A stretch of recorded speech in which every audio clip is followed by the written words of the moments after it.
성경 말씀 누가복음 2장 8절로 14절입니다.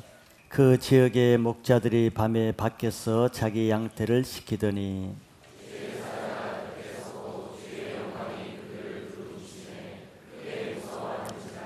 천사가 이르되 무서워하지 말라. 보라, 내가 온 백성에게 미칠 큰 기쁨의 좋은 소식을 너에게 전하노라.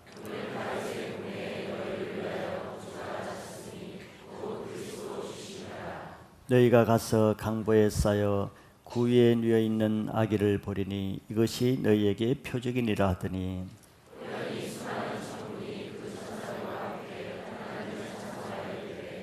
지극히 높은 곳에서는 하나님께 영광이요 땅에서는 하나님이 기뻐하신 사람들 중에 평화로가 아니라. 아멘. 오늘 성탄절에 보실 말씀은 제목은 예수 그리스도가 우리의 구주가 되신다는 표적이 무엇인가 하는 것에 대한 말씀입니다. 우리 인간은 원래 하나님의 형상과 모양대로 창조하셨다고 했는데 그 이유는 우리가 하나님과 교통하고 하나님을 알고 하나님과 함께하기 위해서 하나님과 같은 모양과 형상으로 짓게 되었습니다. 그러나 인간이 죄를 범함에 따라서 그만 하나님을 잃어버리게 되었고 그로 인해서 하나님과 교통할 수 없고 하나님을 알 수도 없게 되었습니다. 그 결과는 죄의 삭선 사망이니라 말과 같이 하나님을 잃어버린 인생에게는 심판밖에 없습니다. 영원히 하나님을 잃어버린 인생이 될 뻔한 우리들에게 하나님이 자비를 베푸시고 사랑을 베푸신 그 사랑의 표적이 예수 그리스도를 이 땅에 보내신 것입니다. 그래서 누구든지 이 예수 그리스도를 마음에 믿고 영접하면은 우리의 모든 죄를 다 용서해 주실 분들어 하나님의 자녀로 다시 회복되는 권세를 주시겠다고 약속하셨습니다. 이 성탄은 바로 이 예수 그리스도가 이 땅에 태어나신 날이고 이 예수님을 믿는 모든 사람에게는 다시 하나님과 화목하게 되어서 하나님의 자녀로 영원한 하나님 나라의 상속자가 된다는 것을 믿으시길 바랍니다. 이 놀라운 소식이 있음에도 불구하고 불행한 것은 아직도 많은 사람들이 이 사실을 알지 못하고 있다는 것이죠. 또 그 하나님의 사랑을 알지 못할 뿐더러 그 사랑을 대적하고 배척한다는 아픈 현실입니다. 이것을 요한복음 1장 10절에서 이하에 이렇게 표현하고 있습니다. 그가 세상에 계셨으며, 그런 예수 그리스도를 말씀하는 거죠. 예수 그리스도가 세상에 계셨으며 세상은 그로 말미암아 지음바 되었으되 세상이 그를 알지 못하였고 했습니다. 우리를 지으신 분인데 어떻게 그 지은 분을 모르겠어요. 송아지도 자기를 낳은 어미소를 알고 따르는데 사람은 우리를 만든 자를 알지 못했다. 왜? 죄 때문에 자기를 창조하시고 낳아주신 분을 알지도 못하는 미련한 자가 되었다는 거죠. 11절에 보면은 그래서 그가 자기 땅에 오매 자기 백성이 영접하지 아니하였으나 그랬습니다.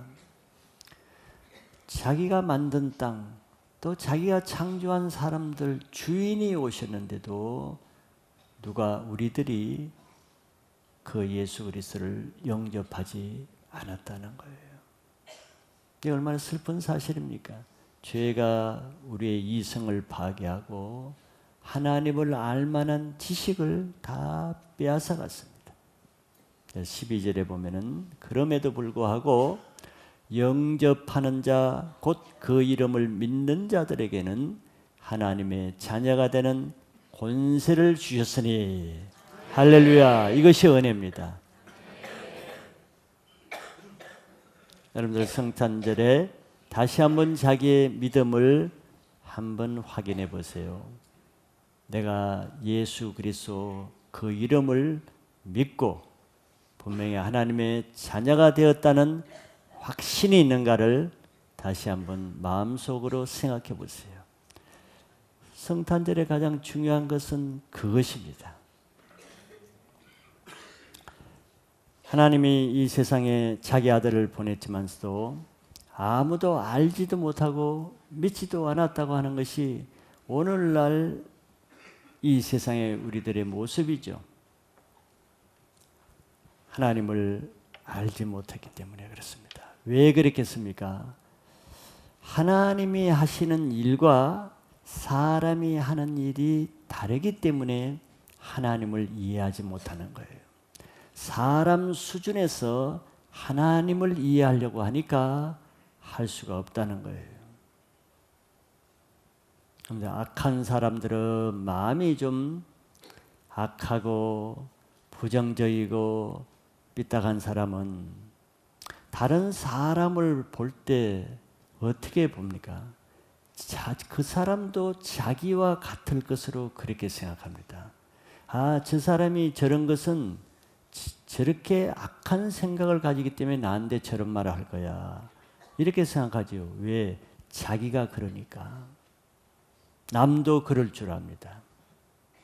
마찬가지로 우리 죄인이 어리석고 마음이 약하면은 하나님을 볼 때도, 하나님을 생각할 때도 하나님은 그럴 것이다. 하나님도 그러실 것이다. 이렇게 생각한단 말이에요.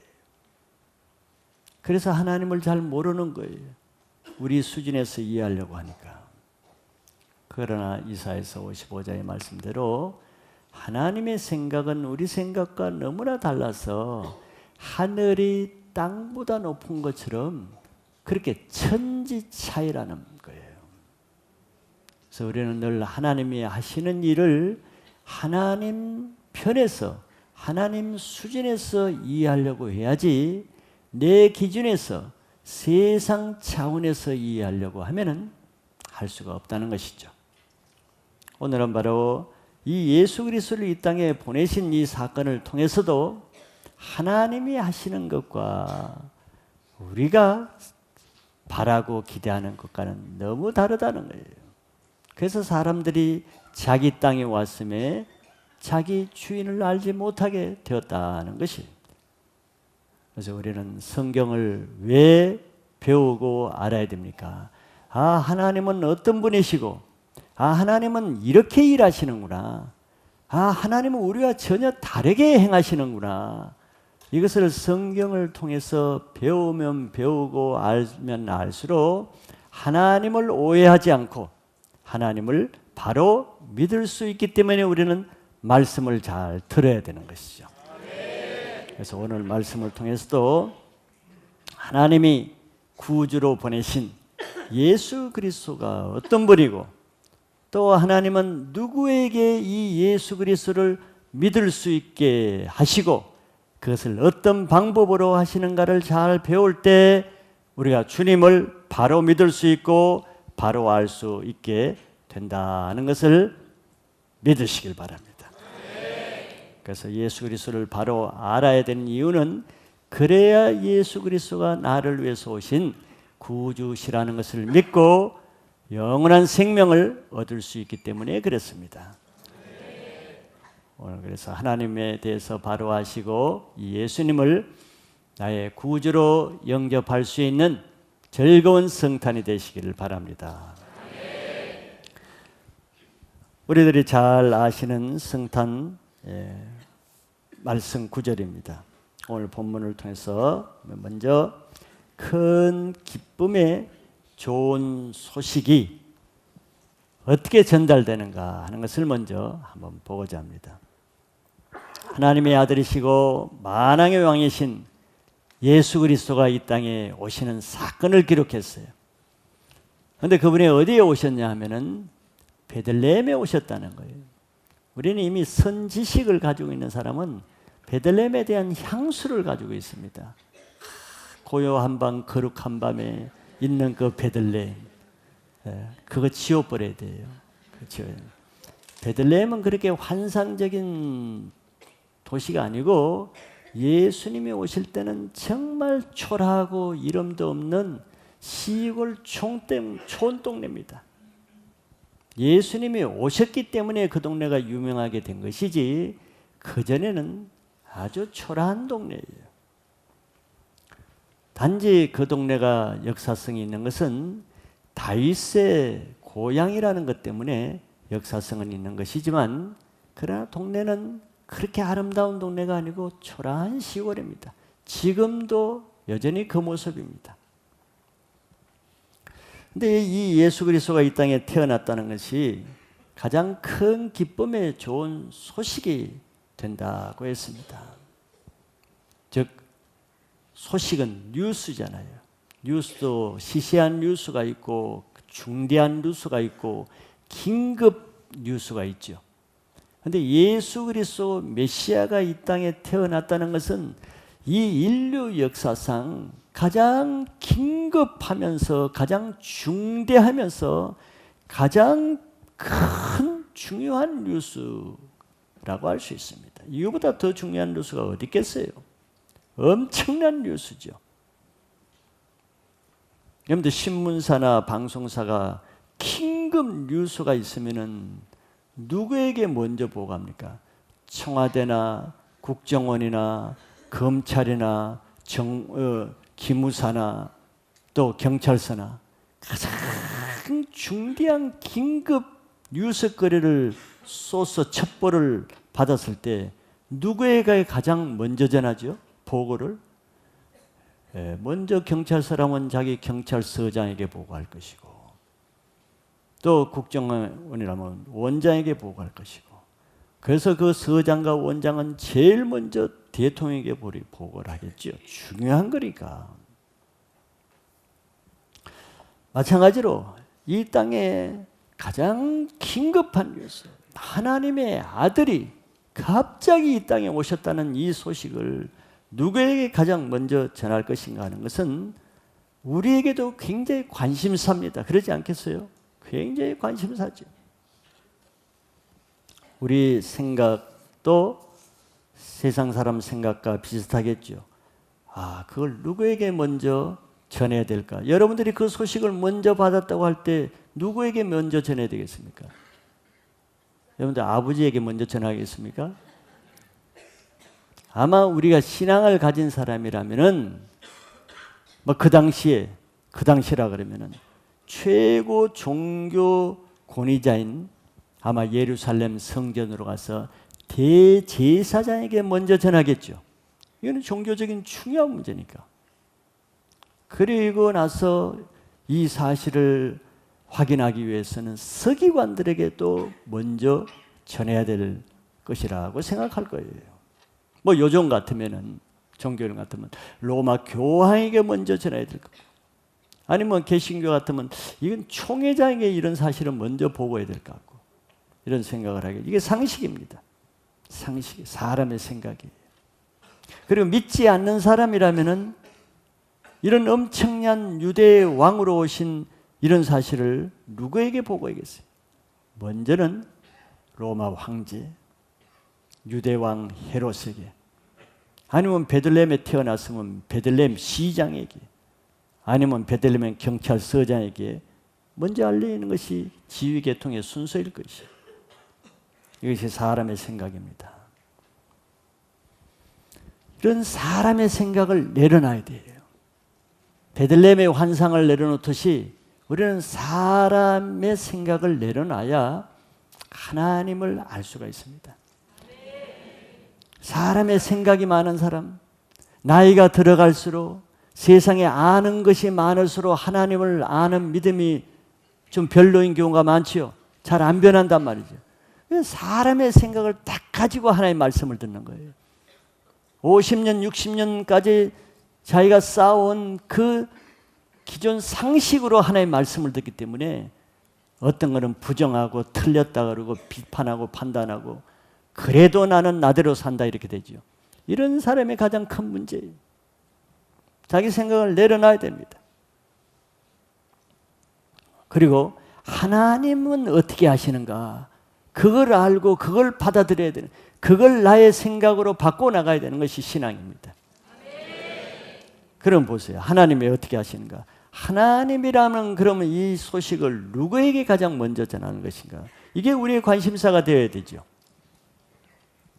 하나님의 생각이 우리와 다릅니다. 그래서 하나님은 자기 일꾼인 천사를 통해서 그 소식을 알리는데, 천사를 이 땅에 보낼 때 어디를 보내셨냐 하면은 대제사장이 있고 헤로드 왕이 있는 예루살렘으로 보낸 것이 아니고 엉뚱한 베들레헴으로 보냈어요. 또 베들레헴의 시장이나 경찰서장에게 보낸 것도 아니고 베들레헴에 이름도 없는 들판에서 양을 치는 목자에게 하나님이 직접 천사들을 개들한테 먼저 가라 그런 거죠. 이게 하나님의 관심입니다. 이게 하나님이 우리의 생각과 다른 거죠. 여러분들 선지식을 다 빼라니까. 베들레헴에 있는 목자들 찬송에 부르는 거 다 내려놓으세요. 선지식을 가지면 안 되는 거예요. 그게 그렇게 아름다운 것이 아닙니다. 목자들은 그렇게 환상적인 사람이 아니에요. 그날도 베들레헴에서 추운 덜 밖에서 양을 치면서 고생하면서 초라하게 머슴 같은 모습으로 있는 거예요. 환상이 아닙니다. 드라마에서는 환상으로 나오지. 이게 하나님의 관심이라는 거예요. 부자도 아니고 이름 있는 자도 아니고 아무도 관심 두지 않는 이런 목자들에게 보냈다는 것이죠. 그래서 그 목자들에게 가서 천사가 이렇게 첫마디를 했습니다. 내가 온 백성에게 미칠 큰 기쁨의 좋은 소식을 너에게 전하노라 그랬어요.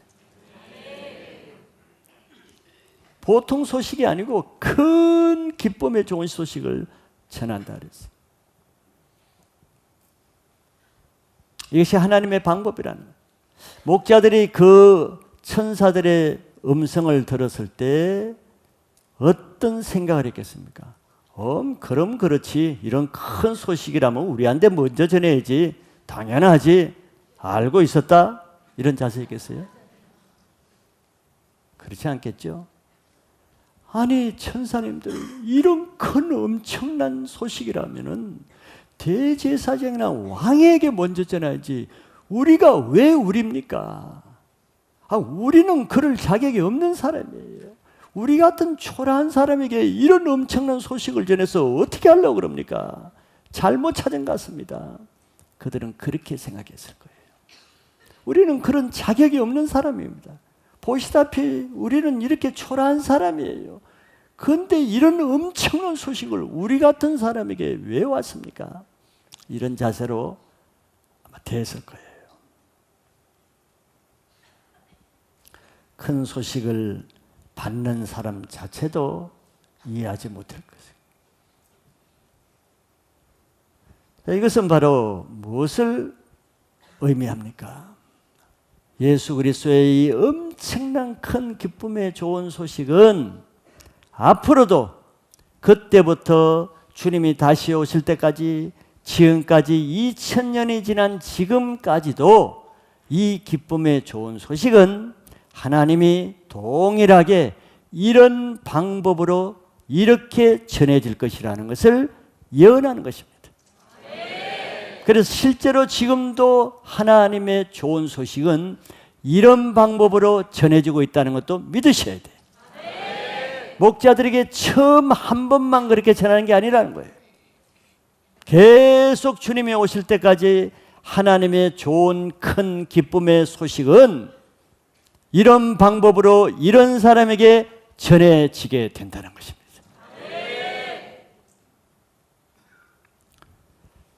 일단 예수 그리스도의 복음의 소식은 대제사장도 서기관도 왕도 황제도 그런 사람의 우선순위가 아니라는 것이 주님의 생각입니다. 세상 소식을 보세요. 세상의 탄핵에 대한 소식이나 다른 세상의 엄청난 소식은 누구에게 어떤 방법으로 먼저 전합니까? 일반 목자 같은 사람, 은남동 골짜기에 있는 우리 같은 사람에게는 알려주지도 않아요. 자기들끼리만 청와대에 들어가서 자기들끼리만 알아요. 높은 사람, 힘 있는 사람, 부자인 사람, 이런 사람들만의 진짜 비밀 같은 건 다 그런 사람들이 알아요. 은남동까지는 오지도 않아요. 오지도 않아요. 이게 세상 방법과 틀리는 것입니다. 여러분들 그런 소식 알려고 하지 마세요. 좋은 거 하나도 없습니다. 마음만 상하고 기분 나쁘게 짜증나게 하는 그 소식. 나쁜 소식들은 우리에게 오지 않습니다. 좋은 소식은 가난한 자, 상한 자, 낮은 자 있는 자에게 먼저 주어지는 거예요. 그래서 지금도 예수 그리스도의 복음은 겸손하고 마음이 상하고 낮아진 자들에게 먼저 전해집니다. 먼저. 똑같이 예배를 들어도 마찬가지 아니에요? 똑같은 말씀을 들어도 마찬가지입니다. 누구에게 먼저 전해집니까? 왕이나 대제사장이나 서기관처럼 마음이 높고 가진 자에게는요, 계속 전해도 그 사람에게는 들어가지 않습니다. 그런데 마음이 상한 목자 같은 사람, 낮은 데 있는 사람은 한 번 소식이 전해지면 그때 바로 들어가요. 가장 먼저 복음이 들어갑니다. 누가복음 1장 51절에서 53절에 보면은 그의 팔로 힘을 보이사 마음의 생각이 교만한 자를 흩으셨고, 하나님이 하시는 방법입니다. 마음의 생각이 교만한 자는 흩어버린다. 52절에 권세 있는 자를 그 위에서 내리치셨으며 비천한 자를 높이셨고, 이게 하나님이 하시는 방법이에요. 권세 있는 자에게는 좋은 것이 먼저 주어지기보다 위에서 내리치시고 비천한 자를 높이시는 거예요. 53절에 그래서 줄이는 자를 좋은 것으로 배불리셨으며 부자는 빈손으로 보내시는 분이 하나님이십니다. 그런 사실이 성경에 얼마나 많이 나옵니까? 한 예로 성탄이 그 전에 먼저 전해진 적이 있어요. 목자에게 전해지기 전에 동방박사가 별을 보고 먼저 베들레헴에 오기 전에 예루살렘을 들렸습니다. 그래서 거기에서 유대왕 헤롯을 먼저 만났죠. 권세 있는 자를 먼저 만났습니다. 유대 왕으로 나신 이가 어디 있느냐? 그 큰 기쁨의 좋은 소식을 듣고 헤롯은 소동하고 두려워 떨었습니다. 반응이 달라요. 그래서 자기가 모르겠으니까 또 권세 있는 대제사장과 서기관을 소집했습니다. 그래서 얼른 대제사장과 서기관이 왕궁으로 왔죠. 왕도 있고 대제사장도 있고 서기관이 중요한 VIP들이 거기 다 모였습니다. 그때 동방박사가 유대인의 왕으로 나신 이가 도대체 어디서 납니까? 물었을 때 옆에 있는 서기관이 정확하게 베들레헴에서 난다고 얘기했습니다. 자, 이런 좋은 천하의 좋은 기쁜 소식을 먼저 전해줬는데 왕은 그 아기 예수를 잡아 죽이려고 했고 서기관은 들은 척도 안 하고 무관심했습니다. 아무 관심이 없어요. 이것이 바로 하나님이 누구에게 복음을 먼저 전해야 되는가 그 이유를 말합니다. 하나님은 개에게 거룩한 것을 던지지 않고 복음을 알지 못하는 돼지에게 진주를 던지지 않습니다. 그것이 그 이유예요. 세상에 가진 자들은 복음을 전해줘도 죽이려고 대적하고 그 귀한 생명의 복음을 전달해 해줘도 무관심하고 가보지도 않습니다. 바울 당시 가장 지적 수준이 높고 경제력으로 수준이 높은 것이 고린도였습니다. 고린도에는 그때 당시 모든 철학의 최고의 철학자들이 다 거기 모였죠. 또 교통의 요충지이기 때문에 최고의 부자들이 다 거기 살았습니다. 그런데 바울이 고린도에서 교회를 개척해 했을 때 그런 최고의 지성인들과 가장 부유한 권세자들과 경제가들, 재력가들은 다 어디 갔어요? 그런 사람이 한 사람도 없었어요. 고린도 교회가 자기가 개척한 교회를 바울이 가만히 봤죠. 어떤 사람들이 모였는가? 그랬더니 고린도전서 1장 26절에 보니까 바울이 이렇게 말했습니다. 형제들아, 너희를 부르심을 보라. 육체를 따라 지혜로운 자가 많지 아니하고 능한 자도 많지 아니하고 문벌 좋은 자가 많지 않다. 그 사람이 다 어디 갔느냐? 아, 이것이 하나님이 하셨구나. 기쁨의 좋은 소식이 누구에게 먼저 전해졌는가를 나타냈죠. 예수님 시대 이후로 바울 시대부터 오늘날도 예수 그리스도가 있는 교회의 모습은 동일합니다. 복음이 누구에게 먼저 전하는가 하는 것은 하나님이 정한 기준이 있기 때문에.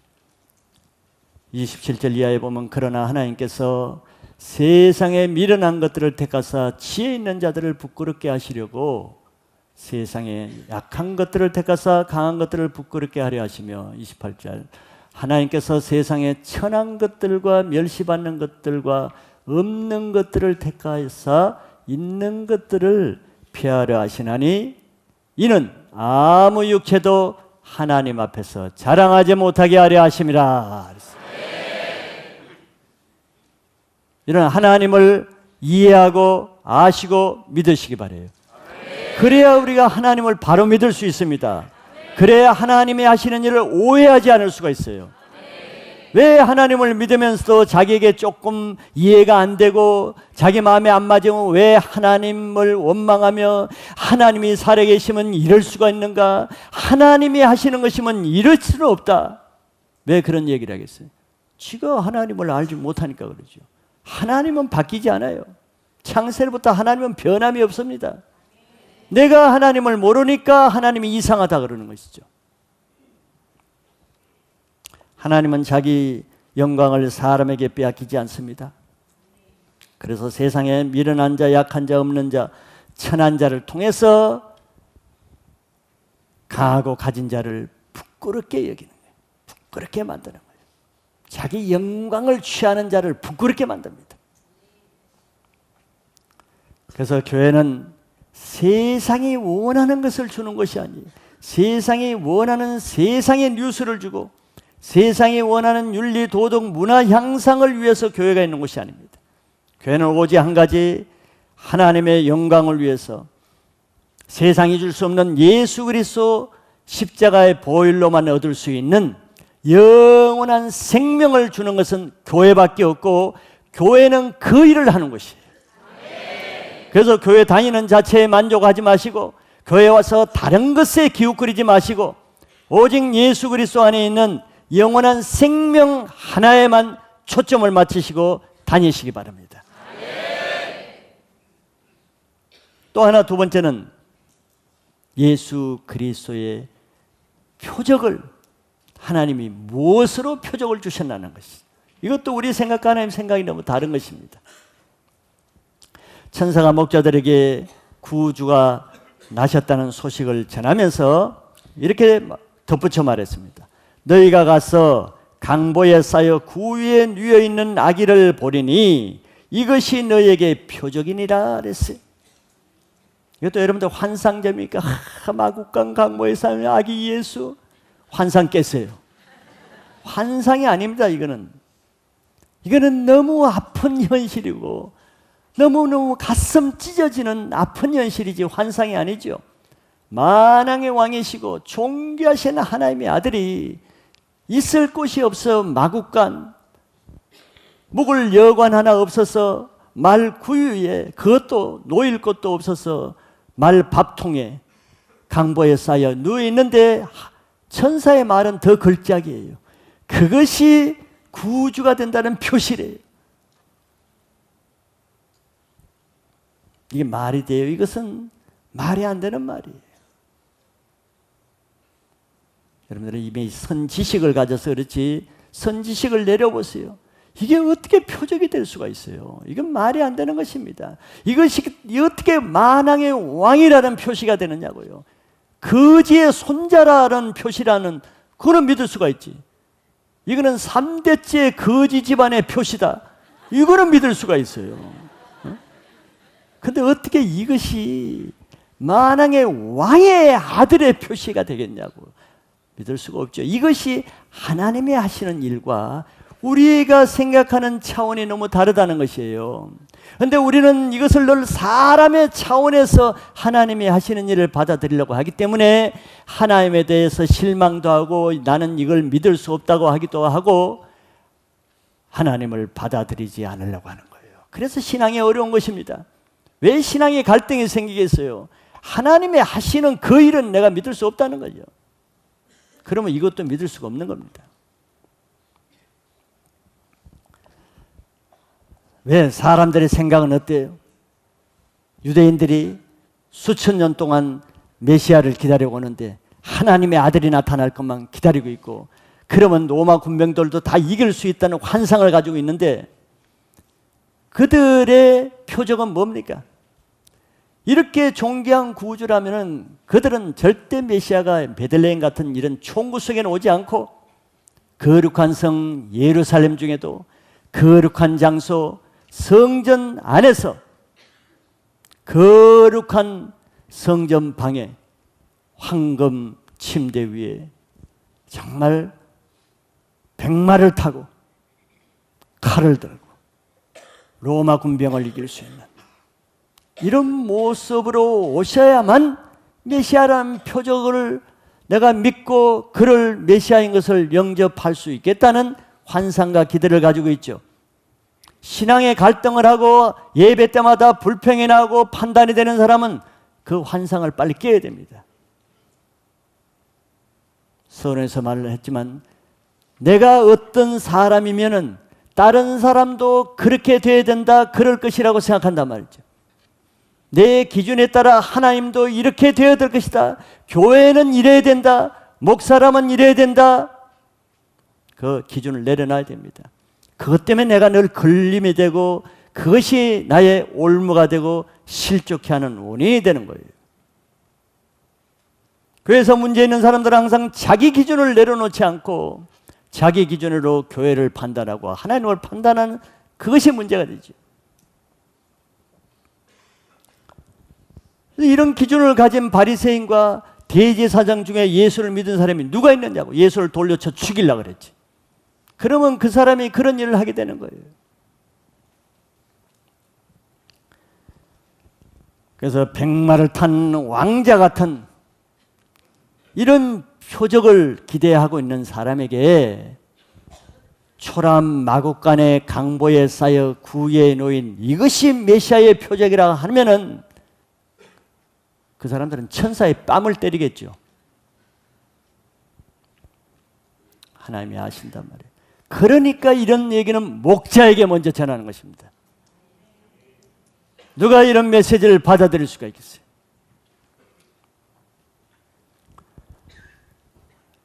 이런 말씀은 오직 이런 표적은 믿을 수 있는 사람은 하나님의 말씀을 알고 하나님의 말씀을 믿는 사람은 그것이야말로 믿을 수 있는 표적이라고 받아들일 수가 있어요.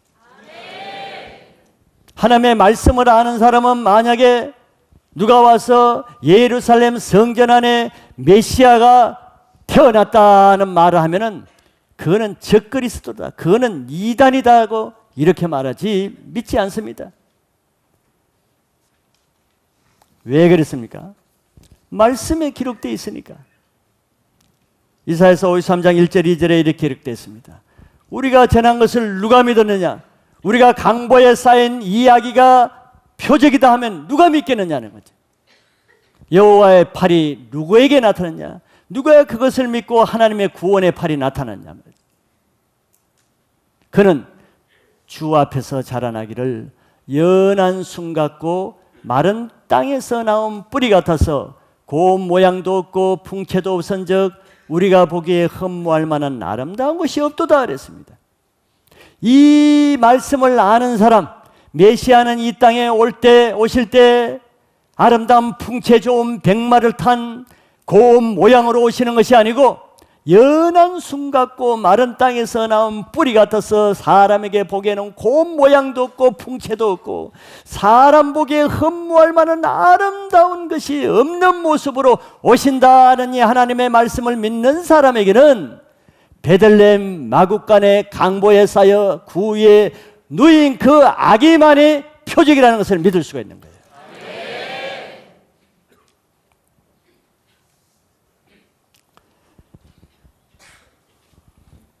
그래서 이것은 하나님의 말씀을 아는 사람만이 그 아기 예수를 보기 위해서 마음이 가난해서 냄새나는 마구간에까지라도 내려갈 수 있는 사람이 되는 거예요.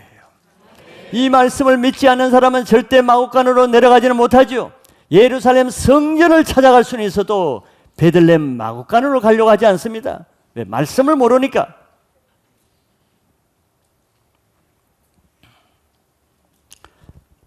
오늘날도 많은 사람들은 교회를 다니는 사람들조차도 우리를 구원하실 메시아는 화려한 왕궁이나 성전에서 태어날 것을 기대하고 바라고 소망합니다. 그래서 부자와 권세 있는 자들은 이런 예수를 믿기 위해서 화려한 예루살렘과 거룩한 성전을 돌아다니면서 찾아다니고 있어요. 그러나 그들이 만나는 것은 누굽니까? 그렇게 예루살렘과 성전을 찾아 돌아다니는 사람이 만나는 것은 악한 왕을 만날 뿐이고 외식하면서 자기 영광을 구하는 종교인들밖에 만나지 못합니다. 메시아는 없어요, 그런 곳에. 오늘날 교회도 예루살렘처럼 종교적인 화려한 모습을 추구합니다. 그래서 그런 사람들을 끌어들이려고 합니다. 그래서 그런 사람들은 화려한 예루살렘에 있는 성전 같은 종교적인 교회를 찾아다니죠. 그러나 그런 곳에 만나는 것은 외식하는 종교인들만 덕실거릴 뿐, 예수는 그런 곳에 없겠죠. 그런 곳에는 명예를 자랑하는 사람들, 자기 지식을 자랑하는 서기관들과 제사장만 있을 뿐이지 예수님은 그런 곳에 계시지 않습니다. 예수님은 베들레헴 말 구육간에 내려갈 수 있는 사람만이 만날 수가 있는 거예요. 주님은 그곳에 계시기 때문에 고린도후서 4장 7절에 이렇게 말씀하고 있습니다. 우리가 이 보배를 질그릇에 가졌다고 했어요. 보배는 예수 그리스도입니다. 하나님이 보배를 감춰놔요. 흙 속에 감춰놓고 보배를 질그릇에 감춰놓는단 말이에요. 금그릇에 감춰놓지 않아요. 이런 심히 큰 능력은 하나님께 있고 우리에게 있지 아니함을 알게 하려 함이라. 부자나 권세 있는 자나 외식하는 자나 화려한 것을 쫓는 자들은 계속 보배를 찾기 위해서 금그릇을 찾아다니겠죠. 이 금그릇 열어보고 저 금그릇 열어보고 금그릇을 찾아다니고 있어요. 화려한 교회를 찾아다니고 있어요. 화려한 곳에 보배가 있을 줄 알아요. 하나님을 모르는 거죠. 하나님을 알지 못해요. 하나님의 마음을 알지 못해요. 성경에 저렇게 분명히 기록되어 있는데도 하나님을 알지 못해요. 하나님은 보배를 질그릇에 넣었다고 하는데도 질그릇에 관심이 없어요. 사람 보기에 초라하고 사람이 인정해 주지 않는 그런 곳에 관심이 없어요. 하나님은 그런 마음을 아시는 거예요.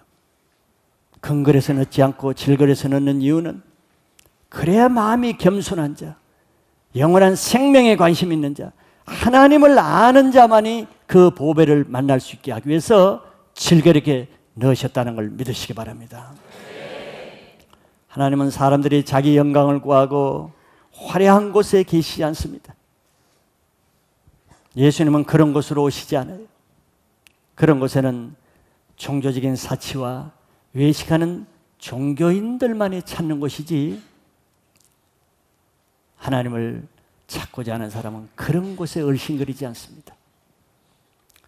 그래서 우리는 높은 데로 올라가려는 신앙이 아니라 낮은 데로 내려갈 수 있는 신앙을 하시기 바랍니다. 높은 데로 올라가는 것이 능력이 아니에요. 그거는 세상의 능력입니다. 세상은 될 수 있는 대로 높은 데 올라가는 것이 자기의 능력으로 생각하죠. 착각하면 안 됩니다. 예수 그리스도 안에서 있는 능력은 예수님의 능력인데, 예수님은 가장 높은 곳에서 가장 낮은 곳에까지 내려올 수 있는 자기 부인과 자기 십자가를 가지신 그 능력이 있으시기 때문에 그렇게 할 수 있었는 거예요. 지금도 우리는 낮은 데 내려갈 수 있는 것이 예수 그리스도의 능력인 것을 믿으시기 바랍니다. 낮은 곳에 내려가기 위해서는 자기 부인을 하지 않고는 내려갈 수가 없어요. 자기 십자가 없이는 내려갈 수 없습니다. 누가 못 내려갑니까? 자기 성질 하나 부인 못하고, 자기 자존심 하나 부인 못하고, 자기 기분 생각 하나 부인하지 못하는 사람들 내려갈 수 없습니다. 그냥 늘 높은 데로 올라가는 거죠. 주님과는 늘 더 거리가 멀어집니다. 내려갈 수 있기를 바랍니다. 성탄절을 맞이해서 마국간에 계시는 예수 그리스도의 보배를 만나기를 원한다 그러면은 내려갈 수 있는 예수 그리스도의 인격을, 마음을 가지는 성탄절이 되시기를 축복합니다.